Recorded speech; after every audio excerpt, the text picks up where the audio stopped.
Potong bercerita tentang film The Sniper yang mengisahkan tukang rongsok mantan sniper berjuluk si Mata Elang. Di awal cerita kita diperkenalkan pada lembaga amal yang menampung bocil jalanan.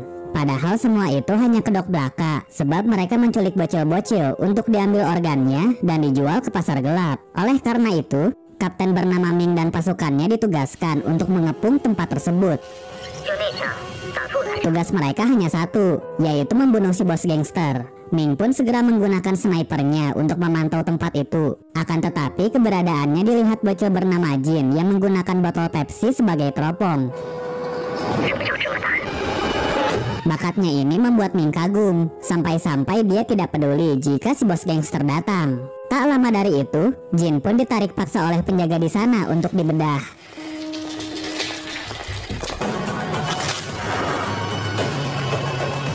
Alih-alih menembak si bos, Ming memilih untuk menyelamatkan Jin terlebih dahulu.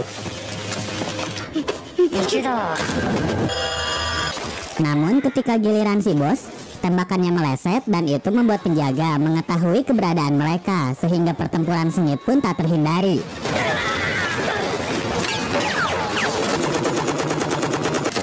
Sementara mereka sedang adu mekanik, Ming diam-diam menyelinap ke ruang para bocil di operasi. Dengan mudahnya ia mengalahkan semua penjaga di sana dan berhasil masuk ke tempat Jin di operasi. Walau Ming berhasil menyelamatkan para bocil, akan tetapi si bos gangster berhasil kabur sehingga misi itu gagal dan membuat Ming diturunkan jabatannya oleh si kapten. Dia yang tak terima dilucuti begitu saja memutuskan keluar dan memilih melatih Jin supaya jadi sniper yang pro. 10 tahun berlalu, kini Jin tengah menjalani seleksi masuk sebagai sniper elit. Selain dirinya, anak adopsi Ming yang lain bernama Mei juga ikut terpilih. Dia adalah saingan terberat Jin semasa tes sebab kemampuannya jauh lebih unggul. Mei dikenal tidak berperasaan, sementara Jin sifatnya mirip dengan Ming yang perasa. Ketika tes menembak apel, Mei menyeleding rekannya sendiri agar Jin kehilangan targetnya. Ming yang melihat itu jadi tahu sifat Mei yang egois dan licik karena menghalalkan segala cara demi mencapai misinya. Alhasil Ming lebih memilih Jin untuk menggunakan sniper miliknya dan itu membuat Mei cemburu. Perseteruan ini terus berlangsung sampai hari kompetisi pemilihan sniper. Dari 10 kandidat, hanya mereka berdualah yang dinyatakan lulus. Jin lalu direkomendasikan oleh sang ayah untuk memimpin misi penangkapan bos gangster yang dulu sempat gagal. Misi ini dilakukan tanpa sepengetahuan Mei sehingga membuatnya semakin benci kepada Jin. Sementara itu di markas musuh, Jin bersama pasukannya tengah memantau keadaan di sana. Dia melaporkan jika tempat itu kosong pada kaptennya yang berada di ruang monitor. Ketika mengetahui hal ini, si kapten jadi curiga kalau ada pengkhianat di antara mereka, sebab musuh seperti sudah menduga penyergapan tersebut. Beberapa saat kemudian, kapten melihat Jin dan pasukannya dibabat habis oleh musuh. Walau begitu, si kapten tetap bersikeras agar Jin melanjutkan misi sendirian, sehingga membuat Ming marah. Tiba-tiba saja layar monitor disabotase sehingga orang di ruangan tidak bisa mengarahkan Jin. Ming pun cepat-cepat menyuruh Mei pergi membantu Jin, tapi si kapten melarangnya. Di saat layar kembali menyala, Jin sudah menghabisi semua musuh sehingga membuat kapten kagum. Alhasil si kapten pun menyuruh Jin untuk membunuh si bos gangster. Sekaligus Jin agar melanjutkan misi maupun mencari petunjuk tentang identitas si pengkhianat. Jin akhirnya menemukan sebuah laptop yang langsung dihubungkan dengan monitor di markas. Di dalamnya berisi transaksi jual beli organ dan ada nama Ming di dalam daftar itu. Buru-buru Ming menjelaskan kalau dia dijebak oleh komplotan tersebut, namun tidak ada yang mempercayainya termasuk Mei. Si kapten lalu meminta Ming supaya menyerahkan senjatanya. Namun tiba-tiba Mei melakukan ini sebab dia mengira kalau ayahnya akan dibunuh. Alhasil Mei pun sekarang dicap sebagai pengkhianat.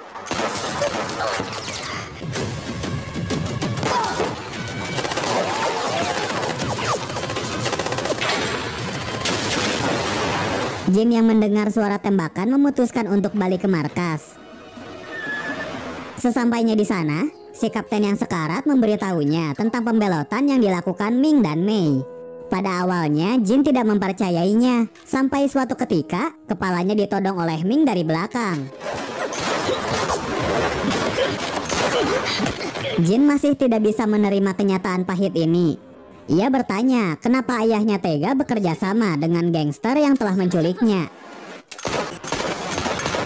Mei pun segera menghajar Jin dan meminta ayahnya pergi. Namun ketika ia melihat Mei kewalahan, ia pun memilih untuk melindungi putrinya.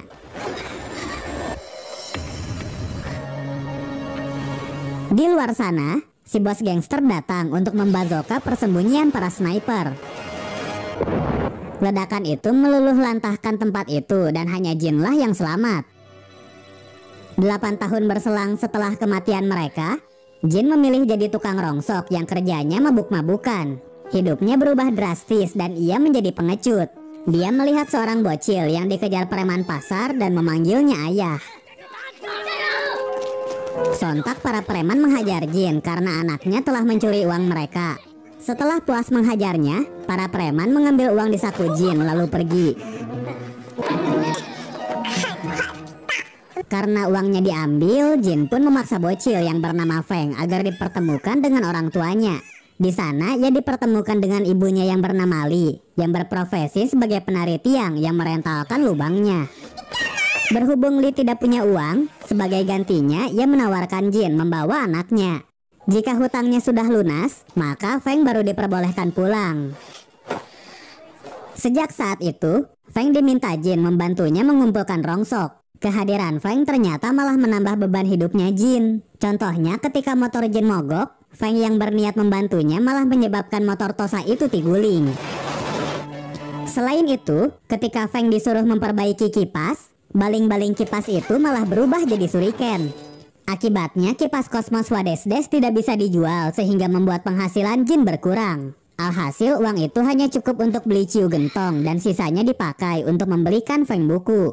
Buku itu juga ternyata tidak terpakai karena Jin baru sadar kalau Feng buta huruf. Ini diketahuinya ketika Feng duduk di kursi yang jelas-jelas bertuliskan per kursi rusak.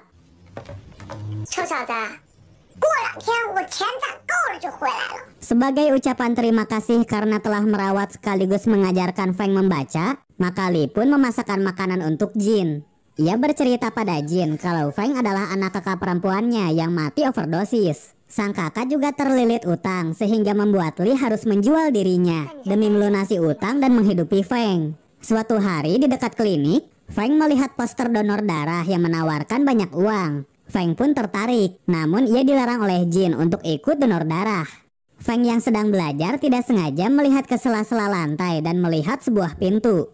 Ketika membukanya, ia menemukan perlengkapan sniper yang berdebu. Feng memainkan teropong sniper itu yang kemudian dipergoki oleh Jin. Gara-gara ulah si bocil, Jin jadi teringat akan kematian Ming dan Mei yang membuatnya mengalami mimpi buruk. Ia yang baru bangun tidur dikagetkan oleh Feng yang rusuh membawa segepok uang yang sebenarnya diperoleh dari hasil donor. Walau begitu, Jin mengira uang tersebut merupakan hasil curian sehingga ia marah dan mengusir Feng. Begitu Feng meninggalkan rumah, Jin yang menyesal segera menyusulnya. Akan tetapi tiba-tiba ada sekumpulan orang yang menculik Feng. Di tempat lain, Ming rupanya masih hidup sambil menikmati kemewahannya setelah menjadi bos gangster. Setelah ledakan di markas kala itu, ternyata Mei segera melarikannya ke dokter sindikat. Ming yang tertembak di bagian jantung berhasil diselamatkan. Namun jantung sudah rusak parah sehingga sang dokter menyuruhnya agar melakukan cangkok jantung setiap 3 tahun sekali. Tetapi cangkok jantungnya ini tidak bisa dilakukan sembarangan karena dia membutuhkan jantung dengan golongan darah yang tepat. Apalagi Ming memiliki darah emas, yakni golongan darah yang sangat langka. Tak lama dari itu si bos gangster datang ke tempat operasi untuk membunuh Ming. Walau kalah jumlah, Mei mencoba melindungi sang ayah dengan menjadikan tubuhnya sebagai perisai. Melihat hal ini, Ming memanggil anak angkat lainnya yaitu Long yang menyusup menjadi anak buah si bos gangster. 8 tahun setelahnya, Ming harus kembali melakukan cangkok jantung. Oleh karena itu, ia segera menugaskan Long untuk mencari orang yang tepat. Siapa lagi dong kalau bukan Feng? Kembali ke Jin yang tengah mendatangi klinik yang di depannya terdapat poster donor darah. Ia diam-diam masuk ke ruang dokter dan mengetahui kalau Feng baru saja melakukan donor darah. Dari situ Jin baru sadar kalau Feng memiliki golongan darah yang sama seperti Ming. Dan golongan darah ini biasanya diminta sindikat si bos gangster.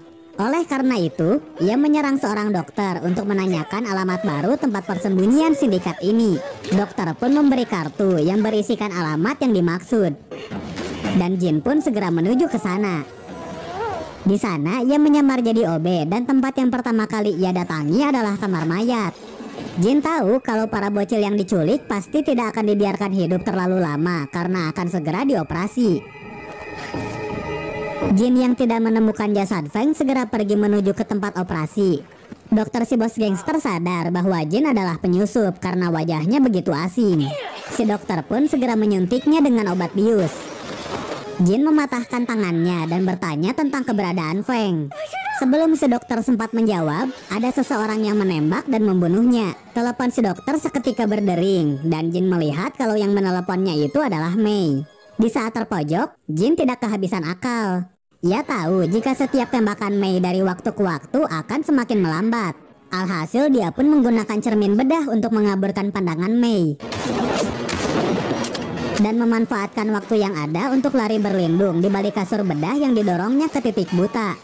Tak lupa juga ia menghitung setiap tembakan dari Mei untuk memastikan kapan senjatanya kehabisan peluru. Lalu di saat Mei reload, Jin membungkus alat pemadam dan mengangkatnya ke atas tepat di waktu Mei selesai reload.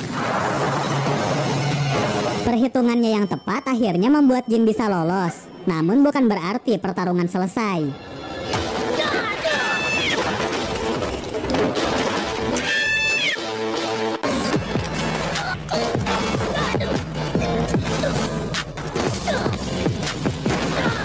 Walau dalam keadaan sempoyongan, ia berhasil melawan mereka semua sampai tinggal tersisa Long.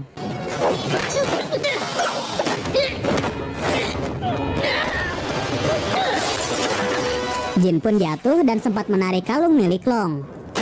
Sebelum Long mengejarnya, Jin sudah terlebih dahulu kabur lalu pulang ke rumah sambil tertatih-tatih. Beruntung saat sampai di sana, ada Li yang melihatnya babak belur dan segera mengobatinya. Keesokan paginya, Li bertanya tentang apa yang terjadi. Jing dengan berat hati memberitahunya jika Feng telah diculik. Sontak Li bertanya siapa penculiknya, sebab dia mau melapor ke polisi. Namun dihentikan Jin. Ia bilang agar jangan melibatkan polisi karena penculiknya adalah orang berkuasa yang kebal hukum. Maka dari itu, biarlah Jin yang mengurus semua ini. Jin yang rasa percaya dirinya telah kembali merapikan dirinya. Sehabis itu, ia membersihkan snipernya yang sudah berdebu. Tidak lupa Jin menyuruh Li menggadaikan kalung yang ia jambret dari Long untuk memancingnya keluar.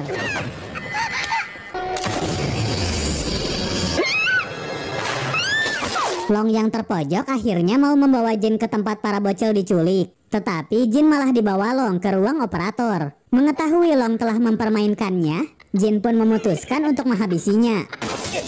Untuk membuktikan keseriusannya, ia pun memaksa operator di sana untuk memindahkan semua uang milik sindikat ke rekeningnya. Perbuatannya ini membuat Mei segera menelepon dan berjanji akan menyerahkan Feng asalkan uang mereka kembali.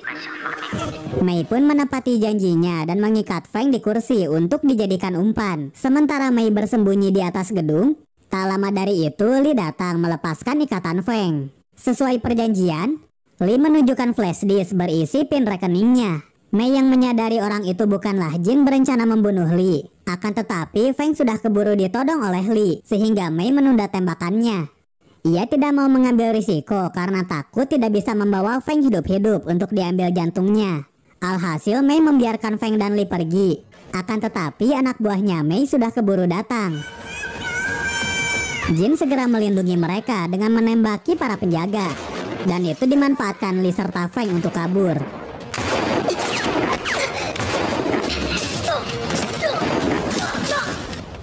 Semua penjaga yang mengejar mampu diatasinya dengan mudah. Namun tiba-tiba, Mei datang menghadang Li dan Feng, tepat di lokasi yang tidak terjangkau oleh Jin. Alhasil ia pun harus mengatur ulang posisinya. Dengan mendekati gedung tersebut, sampai ia melihat Li tengah diikat oleh Mei di atap gedung. Kursi ini mengingatkan Jin pada Feng yang kala itu terlempar dari kursi. Sehingga ia pun menembak per kursi. Dan di saat itu juga, Mei pun menembakkan snipernya.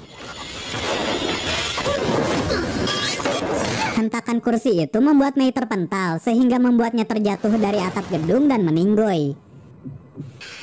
Sementara itu, tembakan Mei rupanya tepat mengenai jantung Jin. Akan tetapi, ia sudah mengantisipasi hal ini dengan menyimpan lempengan besi. Jin pun cepat-cepat menyusul ke gedung untuk menyelamatkan Li dan Feng. Li dan Feng segera sampai ke basement dan segera mencari kendaraan untuk kabur. Namun mereka dicegah oleh Ming dan Li pun dibunuh. Sementara Feng dibawa pergi. Tidak lama dari itu, Jin datang dan hanya bisa menyaksikan Feng dibawa oleh Ming. Sesampainya di rumah, Ming melakukan cangkok jantung. Tapi sebelum melakukan operasi, Jin menggunakan snipernya untuk menembak kaca rumah sebagai peringatan.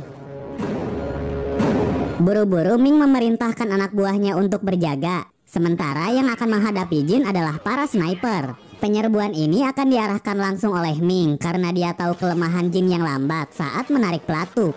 Dengan demikian, para pasukan itu mengepung Jin dari segala arah dan serentak.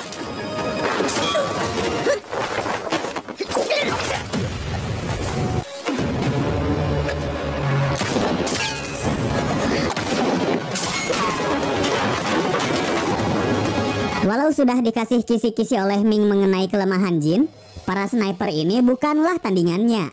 Setelah semua anak buah Ming dikalahkan, Jin pun masuk ke rumah dan berhasil membunuh sisa anak buah Ming.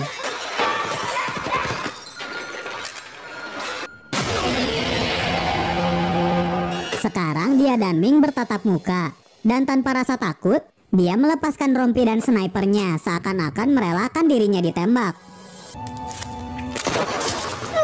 Tembakan ini tidak cukup untuk menghentikan Jin yang lanjut menggendong Feng pergi. Persis seperti yang dilakukan Ming ketika dia menyelamatkannya dulu.